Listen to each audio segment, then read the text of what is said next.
بسم الله الرحمن الرحیم. زه عبدالوکیل یم او تاسو دې ټایم کې ډیوه ریډیو د واشنگټن نه نیغ په نیغه ګورئ. دروغ مې وویې. زه فهیم الله یوسف زیم. خبره داسې ده، یو څو ساده خبرې کوو چې د تعلیم حاصلولو دپاره یا د سټډي دپاره انټرنیټ ښه دی او که کتاب ښه دی. دا یو مهم سوال دی زموږ په ذهن کې دی. اکثر خلک دا تپوس کوي چې انټرنیټ ښه دی او که کتاب ښه دی.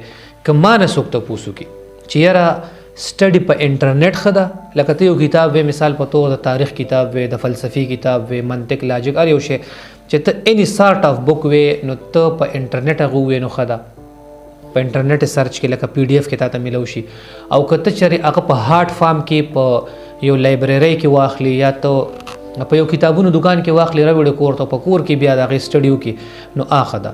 نو که څوک ما نه تپوس وکړي که نه، کوم چې تاسو ما نه کوئ، خو زه به پخپله جواب درکړم چې کتاب ښه دی. اوس په تاسو وایي چې انټرنیټ او کتاب کې خو د ځمکې اسمان فرق دی. انټرنیټ دومره ایډوانس دی او دومره ترقي کړې ده، نو کتاب څنګه ښه دی؟ کتاب کې خو صرف یو څو پاڼې وي. دا یو سوال ذهن کې پیدا کېږي. ما سره د دې سالډ ریزنز دي او زه به تاسو ته د خپله طرف ووایم چې یاره کتاب څنګه ښه وي او انټرنیټ څنګه ښه نه وي.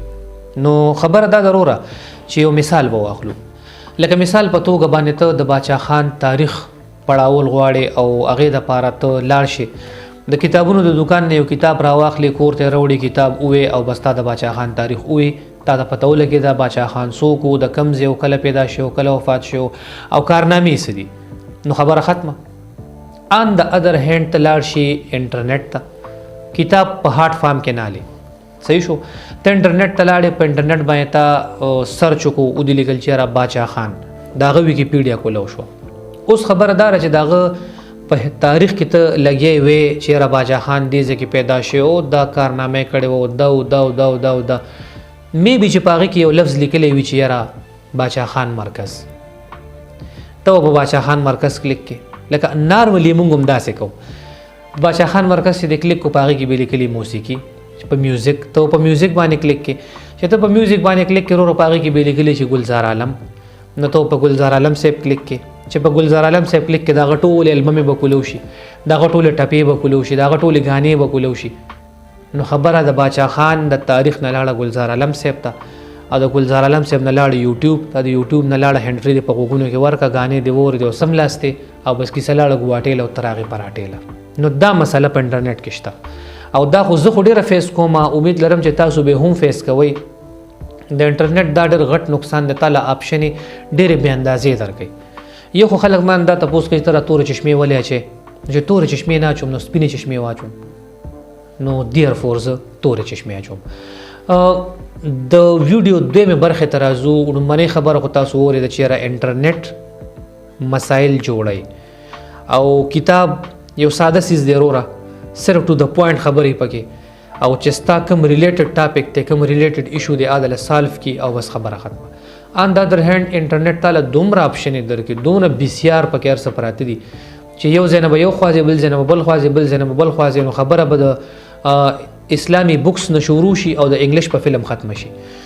نن زه دا غواړم چې یاره تاسو سره د یو کتاب پېژنګلو وکړم، کوم چې ډېر زوړ کتاب دی، کال 2011 کې مارکیټ ته راغلی او د شعر و شاعرۍ کتاب دی.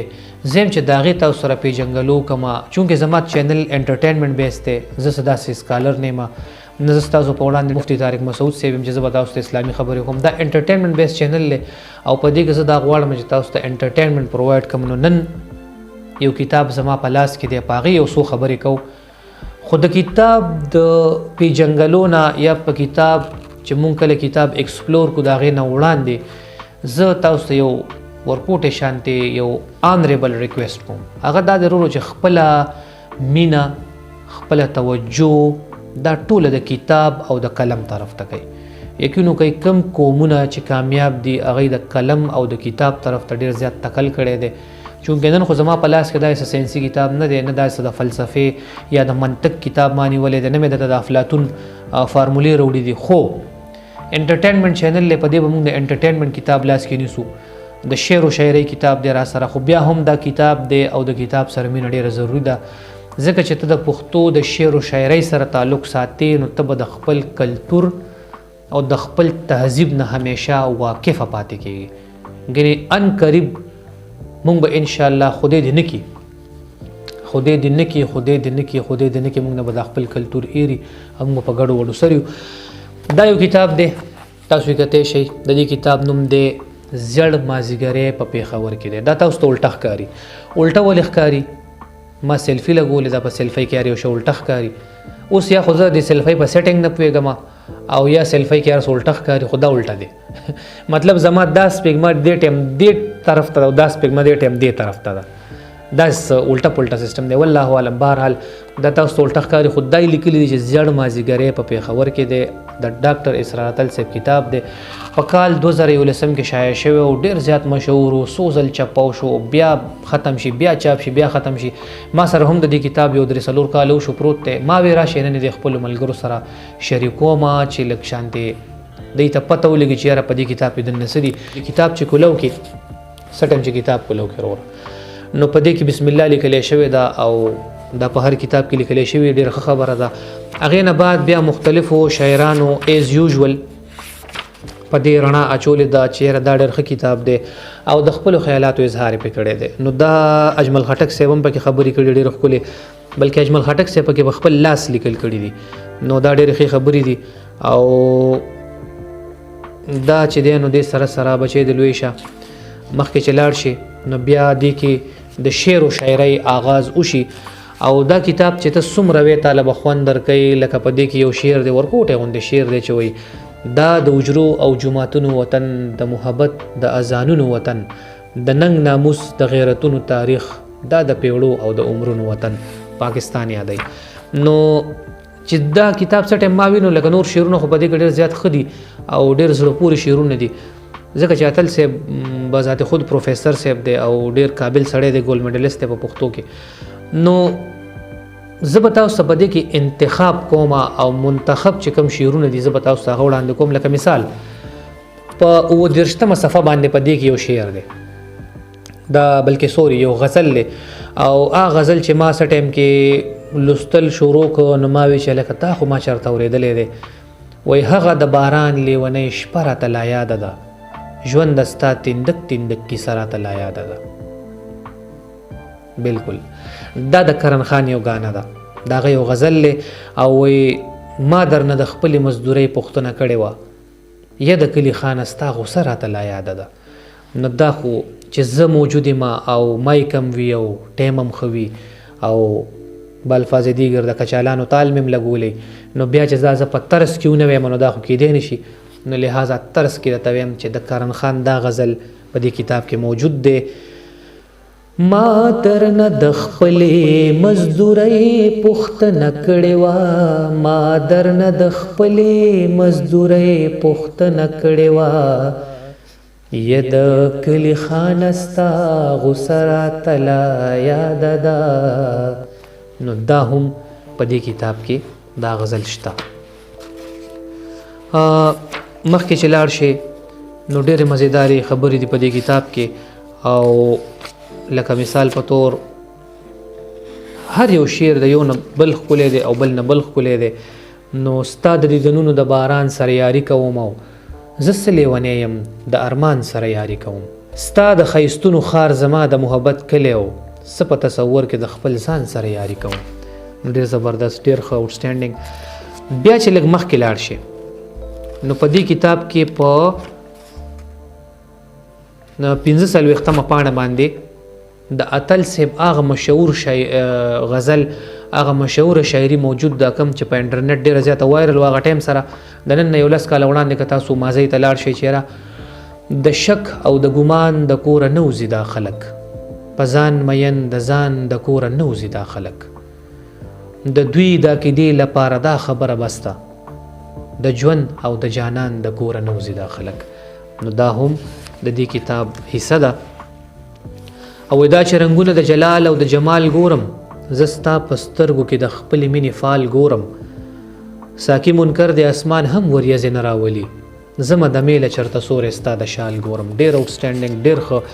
نو زه لکه د وخت د کمی په وجه ټول شعرونه تاسو ته نشم ویلی، خو ما تاسو ته څو ویجې یو څو مې پکې درته پیدا کړي دي چې دا به تاسو ډېر زبردست یو مازۍ ته بوځي. ښه لکه دا اوس د خپل وخت یو ډېر مشهوره غانا، یو ډېر مشهور غزل وایي د سترګو تور د نظر تار هغسې تا یادوي، زړه ته مې چا کړی ازار هغسې تا یادوي. یو وارې بیا یو دو پلیټه کچالان به تاسو له درکم. د سترګو تور د نظر تار هغسې تا یادوي، زړه ته مې چا کړی ازار هغسې تا یادوي، هغسې تا یادوي. دې کې لږ نور هم مخکې ځم ځکه چې مساله پې لږ ډېره شوه.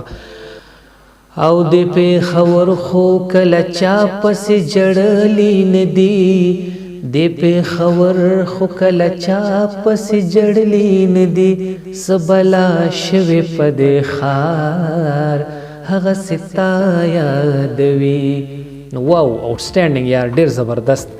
دا هم د اتل صاحب د دې کتاب یعنی اسرار اتل صاحب لیکلی غزل دی او په دې کتاب کې موجود دی. لږ چې وړاندې لاړ شي وروره نو په دې کې یو بل غزل راشي او هغه وایي چې دا ځلې اختر به سره یو ځای وي، کلي ته په شپو دې راولم جانانه. واه واه واه، دا د خپل ټیم یو ډېره مشهوره غانا، ډېر مشهور غزل. لکه زه بار بار غانا او غزل خپله کې مکس کوم، خو زه ویم چې ساده خبرو کوم، حالانکه غانا کیدای شي بیل شي، غزل بیل شي، ولکه به زه ساده خبرې کوم او ما ته هم چونکې د فرق داسې خاص پته نه لګي. دا چې په جرګو دې راولم جانانا، راشه په پښتو دې راولم جانانا، راشه په پښتو دې راولم جانانا. او دا ځلې اختر به سره یو ځای وي، دا ځلې اختر به سره یو ځای وي، کلی ته په شپو دې راولم جانانا. دا هم په دې کتاب کې ده او عمدې سره زه د دې کتاب چې کوم سرورک دی زیړ مازیګری په پېښور کې دی، الټه تاسو ته ښکاري. نو دا شاعري تاسو سره شریکول غواړم او بیا به تاسو نه غواړم زه اجازت، ځکه چې ډېر ټایم هم نه ضایع کوم.